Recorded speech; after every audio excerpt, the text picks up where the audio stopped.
Hello प्यारे बच्चों आज का जो टॉपिक है वह हमारा है कूलाम का नियम। कूलाम का नियम क्लास 12th फिजिक्स में चैप्टर नंबर 1 के अंतर्गत आता है, जो कि चैप्टर नंबर है वैद्युत आवेश तथा क्षेत्र। तो अब बात करते हैं कि आखिर कूलाम का नियम होता क्या है। कूलाम का नियम लागू होता है आवेशित वस्तुओं के बीच में या आवेशित पिंडों के बीच में। यदि कोई दो पिंड जिन पर की आवेश स्थित है, वो धनावेश भी हो सकता है, ऋणावेश भी हो सकता है, और वह एक दूसरे के समीप हैं, तो उन आवेशित वस्तुओं के बीच बल तो कार्य करता ही है, लेकिन कूलाम ने यह कैलकुलेट किया कि इस बल का मान कितना होगा। इंपॉर्टेंट बात यह है कि बल की मात्रा को कैलकुलेट किया गया था कूलाम के द्वारा, और यह कूलाम का नियम प्रेरित था किसके द्वारा? न्यूटन के सार्वत्रिक गुरुत्वाकर्षण के नियम से। तो देखते हैं स्टेटमेंट आखिर कूलाम का नियम कहता क्या है। कूलाम का नियम कहता है कि दो स्थिर बिंदु आवेशों के बीच में लगने वाला आकर्षण अथवा प्रतिकर्षण बल। तो बात को समझिए, हमने कहा दो बिंदु आवेश ले लिए, पहला बिंदु आवेश ये है और दूसरा बिंदु आवेश ये है। इस आवेश की जो मात्रा या परिणाम है वो मान लेते हैं कितना है, Q1 है। इस आवेश की मात्रा या परिणाम कितना है, यह है Q2। तो कहता है दो बिंदु आवेशों के बीच में लगने वाला आकर्षण अथवा प्रतिकर्षण बल। आकर्षण कब लगेगा? ध्यान रखना, आकर्षण बल लगता है, आकर्षण बल लगता है विपरीत आवेशों में, विपरीत आवेशों में। और जो प्रतिकर्षण बल लगता है, प्रतिकर्षण बल जो लगेगा वह लगेगा समान आवेशों में, समान आवेश। यानी कि दोनों धन आवेश हैं या दोनों ऋण आवेश है तो उनके बीच में प्रतिकर्षण बल कार्य करेगा, और एक आवेश धन है दूसरा ऋण है तो उनके बीच में आकर्षण बल कार्य करेगा। तो यहां से हमें बात समझ में आती है आकर्षण बल कब और प्रतिकर्षण बल कब लगेगा, लेकिन लगेंगे दोनों के दोनों बल ही।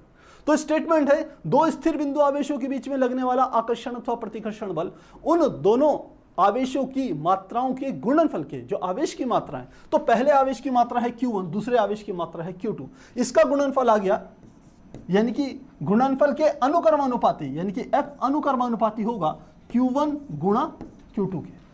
साथ ही कहता है उनके बीच की दूरी, मान लेते हैं इनके जो बीच की दूरी है, इनके जो बीच की दूरी है, ये वाली दूरी, इस दूरी को मैं रिप्रेजेंट कर रहा हूं, मान लेते हैं R है, तो उनके बीच की दूरी के वर्ग के व्यत्क्रमानुपाती होता है, यानी कि 1/r²।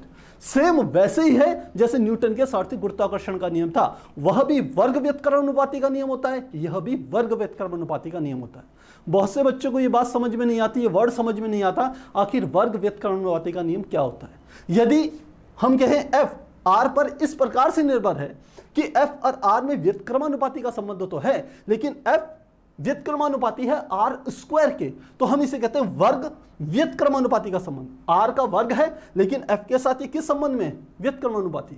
इससे एक बात हमें और पता चलती है कि R के मान में थोड़ा सा भी परिवर्तन करोगे तो F के मान में बहुत तेजी से परिवर्तन होता है।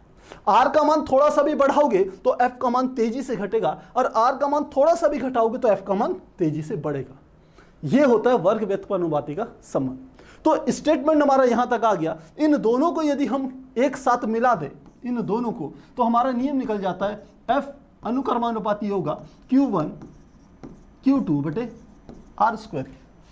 और अनुक्रमानुपाती का निशान यदि हटा दिया जाए तो ये क्या आ जाता है, F बराबर K Q1 Q2 बटे R²। और यही हमारा क्या होता है, कूलाम के नियम का सूत्र होता है। दो आवेशों के बीच में लगने वाले बल के मान को हम इस सूत्र से निकाल सकते हैं। इंपॉर्टेंट बात क्या है, जो K है वह हमारा होता है एक कांस्टेंट, नियतांक, और इसका मान होता है K, इसका मान होता है 1/4πε0, और इसका मान होता है 9 × 10⁻9 के बराबर होता है। और यदि इसका मात्रक भी लिखना चाहें तो K का मात्रक आएगा न्यूटन मीटर स्क्वायर पर कूलम स्क्वायर के बराबर होता है। तो ये सब चीजें आपको पता होनी चाहिए। अब एक और इसमें इंपॉर्टेंट बात आती है। इंपॉर्टेंट बात क्या? क्योंकि बल क्या है, एक सदिश राशि है, तो इस बल की जो दिशा होती है वह होती है दोनों आवेशों को मिलाने वाली रेखा के अनुदिश। तो मैं लिख रहा हूं यहां, बल की दिशा दोनों बल की दिशा दोनों आवेशों को मिलाने वाली मिलाने वाली रेखा के अनुदिश होती है। अब इसका अर्थ भी समझ लीजिए कि ये जो हम वर्ड यूज कर रहे हैं ये अनुदिश, इस अनुदिश वर्ड का अर्थ क्या है। हमने इन दोनों आवेशों को मिलाया और हम कहें दोनों को आवेशों को मिलाया तो ये इनको मिलाने वाली रेखा ये है। अब जो बल लगेगा वो इसी रेखा पर लगेगा।